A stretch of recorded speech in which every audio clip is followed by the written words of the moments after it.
Hello বন্ধুরা, সকাল সকাল আমি চলে গেছিলাম আমাদের ছাদ বাগানে। বাবা এখানে অনেক রকমের সবজি চাষই করে।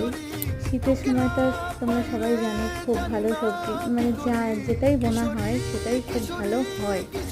তো প্রতি বছরই বাবা শীতের সময়টা অনেক কিছুই বোনে, সবজি লাগায়। এবারও লাগিয়েছে, খুব সুন্দর উচ্ছে হয়েছে, আমাদের টমেটো হয়েছে, কুইমিটুলি হয়েছে, শিম হয়েছে। মানে শীতের যে সবজি হয় আর কি, সাধারণত মোটামুটি সব কিছুই আমাদের ছাদে লাগানো হয়েছে।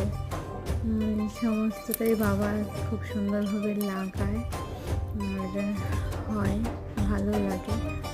সবজিগুলো দেখতেই এত ভালো লাগে, তুলে রান্না করা তো সেটা আলাদাই একটা ব্যাপার।